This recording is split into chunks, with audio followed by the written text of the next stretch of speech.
Please welcome Congress Heights Executive Director and President, Monica Ray.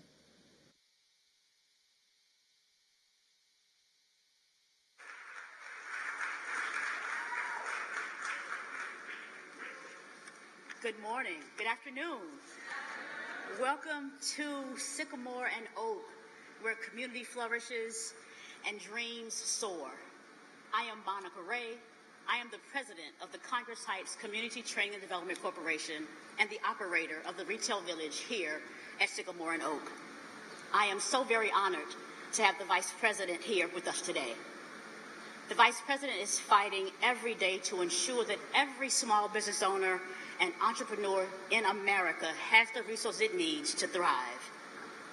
Our mission here is not just to build a retail village, but to foster a thriving community and make significant impact on the local economy through small business, engagement, and sustainability.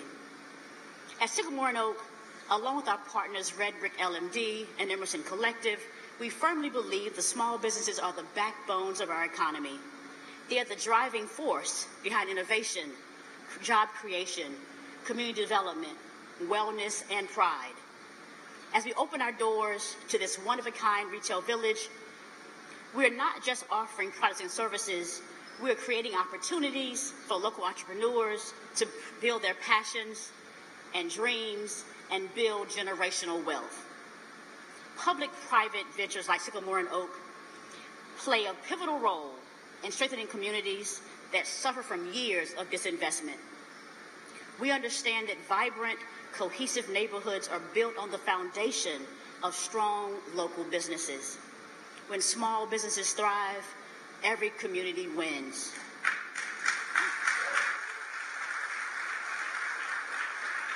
Local entrepreneurship increase, local job opportunities increase, the entire community benefits from unique goods and services, and overall quality of life improves. Our commitment to community goes beyond bricks and mortar, or in this case, mass timber. We envision Sycamore and Oak as a hub of innovation and collaboration, where ideas are formed and partnerships are forged. But we cannot achieve this vision alone. We are deeply appreciative for the support, enthusiasm, and investment in small business by our partners and this administration. Together, we are making Sycamore and Oak a testament to the power of possibilities. The project is not just a place to shop. It is a symbol of what can be achieved when communities and investment align. That's why we're grateful to have the Vice President here with us today. Investing in small businesses and entrepreneurship has been a priority for her since she served in the Senate. As a U.S. Senator, she fought to secure $12 billion of community banks, which predominantly support rural, minority-owned, and women-owned businesses. As Vice President, she launched the Economic Opportunity Coalition, a public-private partnership that will invest tens of billions of dollars to create opportunity in historically underserved communities. Building on legislation she helped to pass as a senator, the Vice President has announced the investment of more than $11 billion for community lenders to help people build businesses. Give it up. So it is my honor and pleasure to introduce to you Vice President Kamala Harris.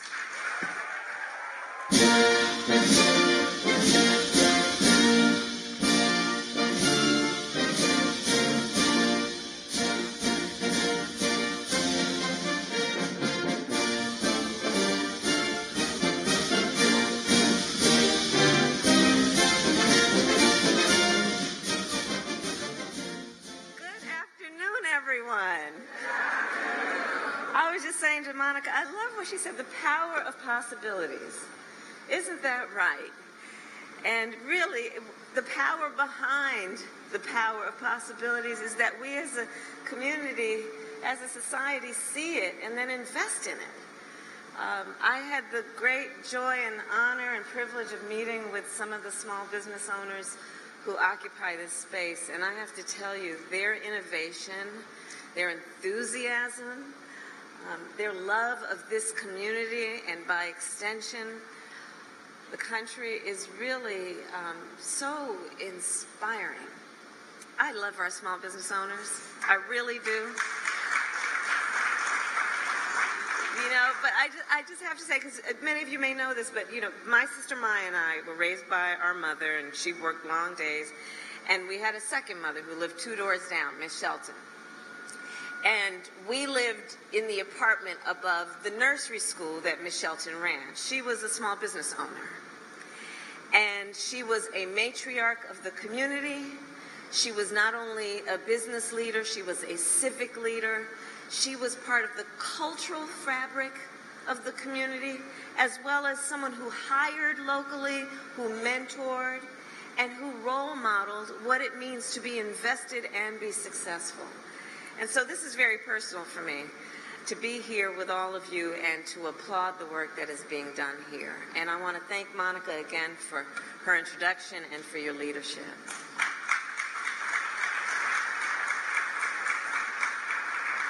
And of course, it is good to be here today with so many incredible leaders. I see so many. I could spend all afternoon mentioning who you are, but I will not do that in case I overlook anybody in particular.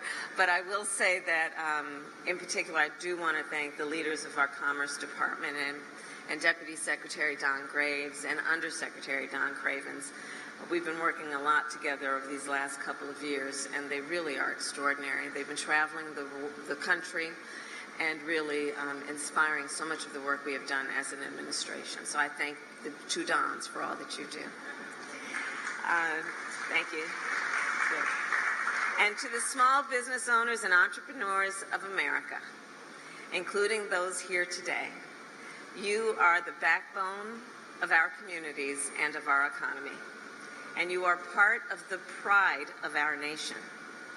President Biden and I came into office with a plan to grow and strengthen America's economy. We knew that for far too long, our economy has not been working for working people. Entire communities have been left out and left behind. Trickle-down economics, well, it benefited big corporations and the wealthiest of Americans, but not a lot of regular folks. So when President Biden and I took office, we decided to invest in the working people of America, to create millions of jobs, to rebuild American manufacturing, to repair our roads and bridges, to replace every lead pipe in our nation, to connect every home with high-speed internet, to expand clean energy production, and to make sure that every person in America, not just the wealthy or well-connected, have the opportunity to thrive. All that, ladies and gentlemen, and everyone else, that is called Bidenomics. That is called Bidenomics, and we are very proud of Bidenomics. And as today's jobs numbers make clear, Bidenomics is working. Last month, we created 187,000 new jobs. That means today, yeah, go ahead and clap.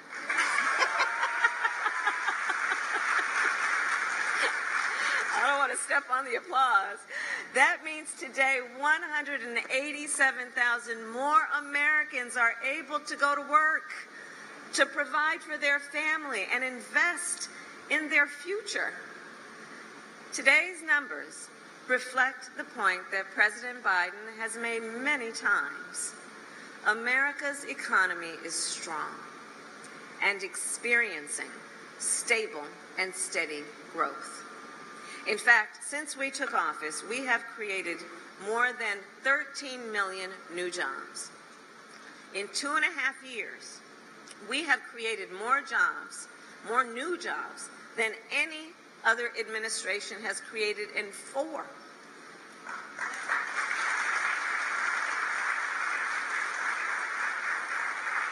Today, the unemployment rate is near its lowest level in over half a century. Wages are up. Inflation has fallen 12 months in a row. And recently, some of the nation's largest financial institutions have begun to recognize the significant impact of our economic approach. Morgan Stanley increased their expectations for economic growth, as did Bank of America. And unlike economic recoveries in the past, this growth is not only being felt on Wall Street, but more importantly, it is being felt on Main Street, especially by people who start and own small businesses. So just consider, in just our first 2 years in office, entrepreneurs have applied to start more new small businesses than in any other 2-year period in history. In addition, President Biden and I have invested billions in American manufacturing. Now, put this in context. Since most manufacturing companies are small businesses with fewer than 20 employees, our investment in America's manufacturing is also an investment in America's small businesses. All of this to say, America's economic future looks bright, and President Biden and I will keep fighting to move our nation forward. And that includes expanding support and access to capital for small business owners. So many of you may know, as Vice President, I have traveled our nation from rural Louisiana to small towns in New Hampshire to Indian country to meet with small business owners and entrepreneurs. And when I sit down and talk with folks, I often will ask them, of all the challenges you as a small business owner, as an entrepreneur, of all the challenges you face, what is your biggest concern? And almost to a one, the answer they will give me is access to capital. They either want to start a business or they want to grow a business, but don't have the relationships with the big banks. And so for years, we have worked to expand investment in community banks. Because you see, community banks specialize in providing loans and financial assistance to small business owners. In particular, those in overlooked and underserved communities, including rural communities. And as the name suggests, community banks are in the community. They understand the needs of the people they serve. They understand the capacity and the opportunity, such as the capacity and the opportunity of this community, that big banks often overlook or just don't get. And so building on the work that, as you heard, I led as a United States Senator, and since taking office, President Biden and I have invested nearly $12 billion in our community banks. And last year, I was so proud to convene consumer banks, investment firms, technology companies, and philanthropies to launch a first-of-its-kind public-private partnership in support of our small businesses. And what we did is we combined the expertise and the experience of the private sector with the reach and the capacity that only government can provide. And as a result, we have secured billions of dollars in private sector investment for small businesses. In order to expand access to capital, we have to think outside the box, all of us. And in particular, we feel a sense of responsibility to find innovative ways to support our entrepreneurs and our small business owners, including to fund community banks, to build public-private partnerships, and to do what we are doing today, which is to invest in small business accelerators.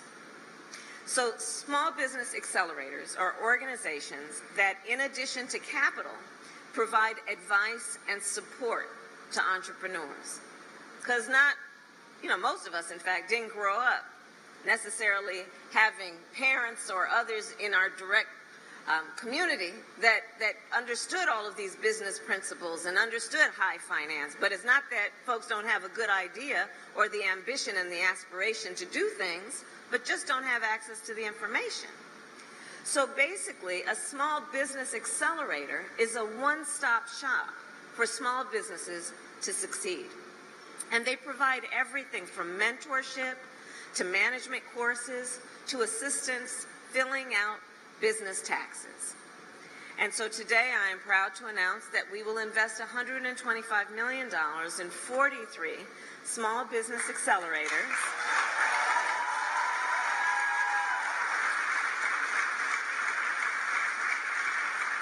And they have been chosen because they are the ones that are and have a track record of supporting entrepreneurs in underserved communities and helping them to innovate and to hire and to grow.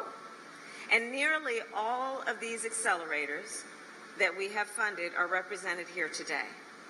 And because of these additional resources, these accelerators will be able to extend capital and support to thousands more entrepreneurs and startups to take full advantage of the investments we have made in our nation over the past 2 years. And so consider, since taking office, President Biden and I have invested about $1 trillion to build a clean energy economy. $1 trillion to build and grow a new economy, a clean energy economy. Think what this means if folks who have the great ideas have access to the information to participate in that and to be in the pipeline of the innovators who are doing this work every day to build back up our country.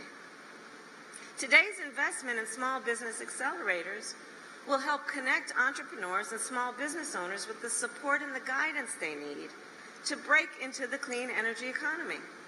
For example, this investment could allow, let's say, a college student from Thomasville, Georgia, to connect with a mentor to help launch her clean energy startup and apply for clean energy tax credits.